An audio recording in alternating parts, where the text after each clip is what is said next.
మహబూబ్నగర్ జిల్లా కేంద్రంలో భరోసా కేంద్రాన్ని ఏర్పాటు చేశారు. ప్రస్తుతం మనతో పాటు మహబూబ్నగర్ ఎస్పీ ఉన్నారు. మేడం చెప్పండి, అసలు ఈ భరోసా కేంద్రం యొక్క ముఖ్య ఉద్దేశం ఏంటి, ఎందుకు ఎస్టాబ్లిష్ చేయాలి?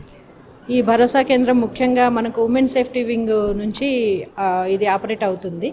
మనకు దీనికి సంబంధించిన కన్స్ట్రక్షన్ అంతా కూడా మెగా కంపెనీ వాళ్ళు సిఎస్ఆర్ ఫండ్స్ కింద ఇవ్వడం జరిగింది. వాళ్ళ ఆధ్వర్యంలోనే వాళ్ళే ఈ బిల్డింగ్ మనకు కట్టించి ఇచ్చారు సిఎస్ఆర్ ఫండ్స్ కింద.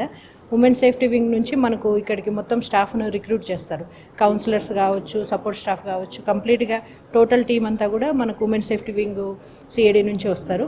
వాళ్ళు వచ్చిన తర్వాత మనకి ఇక్కడ మెయిన్ ప్రధాన ఉద్దేశం ఏంటంటే మహిళల మీద, చిన్నారుల మీద, ఎస్పెషల్లీ అండర్ 18 పిల్లల మీద జరిగే దాడులకు సంబంధించిన కేసెస్ తర్వాత ఎట్లా రియాక్ట్ అవ్వాలి. ఎందుకంటే పోలీస్ స్టేషన్కి వచ్చి కంప్లైంట్ ఇవ్వడం, మళ్ళీ తర్వాత హాస్పిటల్కి వెళ్ళడం, అట్లా 10 చోట్లకు తిరగకుండా వన్ స్టాప్ సెంటర్ అనమాట. ఇక్కడికి వచ్చేస్తే ఈవెన్ కేసు కాకుండా కూడా ఇక్కడికి వచ్చేసి మాకు ఫలానా ప్రాబ్లం ఉంది అనేసి కౌన్సిలర్కి చెప్తే ఇమ్మీడియట్గా ఇక్కడే పిలిచి ఎఫ్ఐఆర్ చేయించడము, తర్వాత వాళ్ళకి మెడికల్ ఎయిడ్ కావచ్చు, లేదంటే లీగల్ సపోర్ట్ కావచ్చు, ఏదైనా సరే కౌన్సిలింగ్. ఎందుకంటే చిన్నారుల మీద దాడి జరిగినప్పుడు వాళ్ళు చాలా భయంగా అంటే ట్రామాకి గురవుతారు. ఆ ట్రామా నుంచి కూడా బయటికి తీసుకురావడానికి మనకు కౌన్సిలర్స్ చాలా ఉపయోగపడతారు. ఏ శాఖల సమన్వయంతో ఇక్కడ ఈ భరోసా కేంద్రం నడుస్తుంది? ఇప్పుడు పోలీస్ శాఖ మనకు women safety wing and local police, Mahabubnagar police, మనకు ఇక్కడ ఆన్ కాల్కి మనకు డాక్టర్స్ కూడా అవైలబుల్ ఉంటారు. లీగల్ ఆఫీసర్ని మేమే ఇక్కడ రిక్రూట్ చేసుకుంటాం. ఎంతమంది సిబ్బంది ఉండొచ్చు మేడం పోలీస్ డిపార్ట్మెంట్?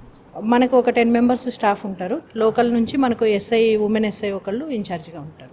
24/7 అందుబాటులో ఉంటుందా? 24/7 ఉంటుంది. ఎనీ టైము వాళ్ళు కాల్ చేయొచ్చు, డైరెక్ట్గా ఇక్కడికి రావచ్చు, లేదంటే త్రూ పోలీస్ స్టేషన్కి వచ్చి కూడా ఇక్కడ రావచ్చు. సో మొత్తానికి భరోసా కేంద్రం ద్వారా ఏదైతే మహిళలపై జరిగేటటువంటి అఘాయిత్యాలు కావచ్చు, చిన్నపిల్లల మీద జరిగేటటువంటి అఘాయిత్యాలకు సంబంధించి నేరుగా ఇక్కడికి వచ్చి ఫిర్యాదు చేసినట్టయితే అన్ని రకాల అటు పూర్తిగా లీగల్కు సంబంధించి కావచ్చు, మెడికల్కు సంబంధించి పోలీస్ డిపార్ట్మెంట్ అందరూ సమన్వయంతో కూడా వారికి న్యాయం జరిగేలా చూసేందుకే ఈ భరోసా కేంద్రాలను ఏర్పాటు చేసినట్టు మహబూబ్నగర్ ఎస్పీ జానకి తెలియజేస్తున్నారు.